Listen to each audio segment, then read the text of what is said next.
Et bonjour à tous, bienvenue. On est le 27 janvier 2025, lundi, et nous allons revenir sur tous les événements de la semaine précédente en crypto, sur l'action de prix de Bitcoin et des altcoins, et sur ce que nous pouvons attendre de cette semaine. Donc tout d'abord, Bitcoin. Bitcoin est toujours dans sa consolidation depuis le début de l'année, après avoir fait un breakout de son range de 2024.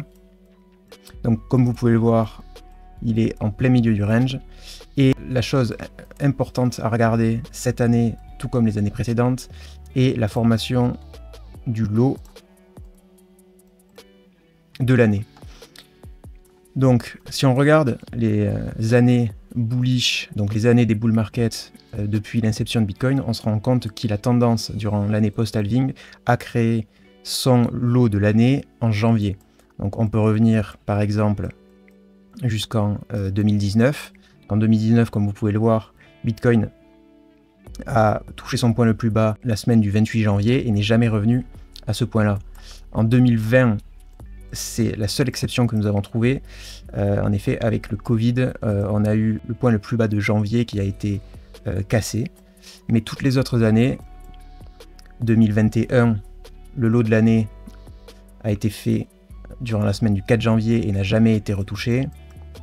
2023, pareil, après le crash de FTX, on a eu le lot de l'année qui a été fait la semaine du 2 janvier. Pareil, en 2024, après le lancement des ETF, le lot du 22 janvier n'a jamais été retouché. Et ici, pour cette année, nous avons formé un lot la semaine du 13 janvier. Donc, en se basant sur les anciens cycles, même si ça ne veut pas dire que ça restera vrai pour cette année et pour le futur de Bitcoin, on peut considérer que le lot de l'année a été fait le 13 janvier, la semaine du 13 janvier 2025. Et que donc on ne revisitera pas ces niveaux jusqu'en 2026. Donc nous pensons que plus le prix se rapproche de 89 000 $, plus c'est une bonne opportunité d'achat pour cette année, car nous anticipons une année très bullish. Donc zoomons sur l'action de prix des semaines précédentes. Bitcoin est toujours dans une consolidation qui a commencé début décembre 2024. Donc comme toute range et comme toute consolidation, tout le monde est très bullish en haut du range et très bearish en bas. Ce n'est simplement qu'un range, donc on s'attend à ce que 106 000 $ soit une résistance et 90 000 $ soit un support. Donc il n'y a absolument rien de bearish à cette structure. Au contraire, on s'attend à ce que Bitcoin forme un higher low n'importe où entre 90 000 $ et 100 000 $ pour ensuite sortir de ce range plus tard et sûrement en février. Donc on avait mentionné sur X en début de semaine qu'il y avait deux possibilités pour la continuité de ce mouvement. Un breakout des 106 000 $ directement ou un retour tout simplement dans le range pour aller retester quelques niveaux qui ont été laissés. Donc c'est exactement ce que l'on est en train de voir. Nous pensons que plus nous nous rapprochons des 90 000 $, plus c'est une opportunité intéressante. Donc la question que tout le monde se pose est pourquoi Bitcoin dump maintenant? Bon, d'un point de vue de la structure, c'est assez simple à comprendre. 108 000 $ est une résistance. Il y a eu l'annonce par la Chine de DeepSeek, donc DeepSeek qui est leur intelligence artificielle, qui apparemment fonctionne beaucoup mieux que ChatGPT et est beaucoup moins cher. Donc on a vu sur le marché des Nasdaq un dump important, parce que si l'intelligence artificielle chinoise est plus performante que l'intelligence artificielle américaine, alors toutes les valeurs d'intelligence artificielle américaine sont surévaluées. Donc nous pensons que le dump de Bitcoin est dû principalement à ça, que c'est donc simplement une corrélation entre les actions de la tech et les crypto-monnaies, et qu'il n'y a absolument rien de dangereux à ce mouvement. Maintenant, qu'en est-il du marché dans son ensemble et du marché des altcoins?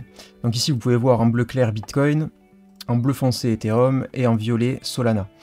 Donc sur ce dernier mouvement, on peut voir que, comme d'habitude, Bitcoin a la meilleure structure. On prend comme exemple le top formé en novembre 2024. On peut voir que Bitcoin, malgré ce dump, est toujours au-dessus de ce top-là, alors que Ethereum trade bien en dessous, et de même pour Solana. l'alt season ou la surperformance des alts n'est pas encore pour maintenant, et c'est normal, c'est ce qu'on voit depuis maintenant 2 ans, et ce n'est pas prêt de changer. Et donc on peut voir très clairement sur les différents ratios, par exemple Sol BTC, qu'il a été inutile de détenir du sol durant toute l'année 2024, sachant que la principale surperformance de Solana a été faite en fin 2023, et le reste de l'année 2024, le ratio Sol Bitcoin est principalement flat. Et concernant ETH BTC, vous le savez déjà, ETH est en chute libre par rapport à Bitcoin, donc tout tourne toujours autour de Bitcoin. Maintenant, les événements importants de cette semaine. Plusieurs choses. Tout d'abord, mercredi, la Fed se réunit pour parler et pour décider des nouveaux taux d'intérêt. Pour l'instant, elle ne devrait pas couper les taux d'intérêt, elle l'a déjà annoncé lors de sa dernière réunion, donc nous pensons qu'il n'y aura que très peu d'impact de cet événement. En fin de semaine, vendredi, il y a l'expiration des contrats d'option des Rebit. Donc vous le savez, on en parle assez souvent. Les niveaux importants, là où il y a le plus haut open interest ce mois-ci, sont 100 000, 105 000 et 110 000. Donc nous les avons marqués ici. Ces niveaux ont tendance à servir de support et de résistance plus on se rapproche de la date. Donc c'est assez simple. Si Bitcoin n'arrive pas à repasser au-dessus des 100 000 $ avant vendredi, on peut voir le prix descendre encore jusqu'à maximum 90 000 $. Nous pensons que ce lot ne cassera pas.